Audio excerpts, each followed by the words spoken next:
Hello, everyone. I'm back at it again. Just giving you bits and pieces of my story because I know a lot of you can relate to the things that I'm talking about. So what I want to talk about today is support, having support, and how beneficial it is to have support, how much of a blessing it is to have support. So I want to talk about when everything kind of happened for me in 2019. It started happening, and it went to a bad space where I was in the house, and this is right before I had my lung biopsy. I was in the house, and there was a time where I couldn't sleep. I couldn't sleep because I had a really bad acid reflux. My body was hurting. It was aching. I was getting the sweats at night. So I was sweating at night. My back was hurting. The kind of like the middle portion of my back was hurting, which is the lungs. But it was hurting really bad. And on top of that, I had really bad acid reflux, GERD or whatever you want to call it. I had it really bad where I couldn't lay down. I couldn't lay flat. I tried the wedge pillow and it wasn't working.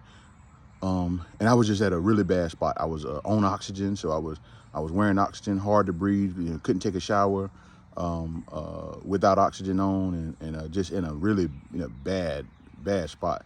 And I remember being so stressed out and at my end with it.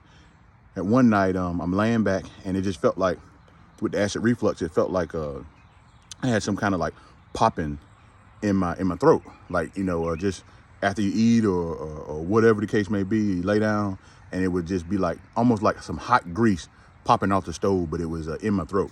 And man, it was terrible, and you couldn't sleep. And so I remember it being really late at night. Must have been 2, 3, 4 o'clock in the morning, somewhere up in there. And I remember standing up in the middle of the floor, like, so I got up, I got my oxygen on, I'm in the middle of the floor, and I'm so tired because I can't sleep. I'm so tired that I just want to go back to sleep, but I know I can't sleep because if I lay down, it's gonna continue on, and I'm just standing up in the middle of the floor. My wife's in there asleep, and man, I'm crying because it's like I'm tired of this. Like, if and I felt like if I'm gonna leave the world, let it be right now. I don't care. And that was how I felt at that moment. Like, if I'm gonna leave the world, it can be right now. I'm just tired of dealing with what I'm going through. And thank God for my wife. My wife has been great throughout this whole process. And really, we got married before all of this happened. We got married the same year that this started. We got married, and I can really say this, that I didn't know her. I didn't know her then. I didn't fully get to know her until I went through all the things that I'm currently going through now, and that I was going through then. And I was speaking to someone the other day about it, because spouses don't get a lot of credit for the things that people who have serious health conditions go through. Spouses don't get a lot of credit, or not just serious health conditions, but people who went through something maybe that's traumatic to them. Anything that you feel like has really changed your life or hurt you in your life. You got your spouse there, man. It makes a world of difference, and especially when they're just the most supportive people and willing to do anything to help you, and they stick right beside you. Even if they can't come up with words to say, they stick beside you. They sit there with you.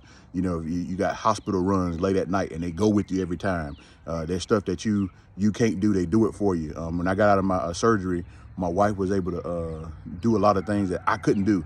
Like, I couldn't carry a jug of milk in the house because it was too heavy and it would take too much oxygen to do it. So, I had enough oxygen for me to get into the house and go sit down somewhere. But my wife has been the best person, the most amazing person ever throughout this situation, because she stuck beside me, like people say.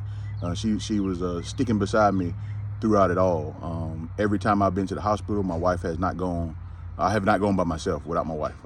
Every time I've been to a doctor's visit, she's been there. When I was at Duke in my surgery, she couldn't come in, but she was at a hotel right, almost like across the street from it. A little further down the street. But she was everywhere that she could be, she was there. And so I'm just so thankful for her. And if you have this situation too, where you have things going on in your life, just remember how important it is to have that support. My friends and my family, the people who've stayed with me throughout this process, that have been reaching out and checking on me, and just, sometimes it ain't all about like how you feel today. It may be just like, man, what you gonna watch today? What you gonna eat today? What you what you got going on, man? Let me talk to you about something. Those conversations, they help you get past, because they make you feel like it's a normal day in a sense. And so I thank each and every one of the people who've been in my life. I thank them all. And so that's what I want to say today. Today is a good day. It's supposed to be raining for the next couple of days, which is good for the garden. So we got some stuff still growing in the garden. So today's a great day for that. So, man, I thank you guys so much. But this is just something else just to think about when you're going through things. Remember to thank the people who've been supporting you, your spouses, your friends, your family, your neighbor, whoever, all the people that have been supporting you, your doctors. Just thank them for being there. And that's it.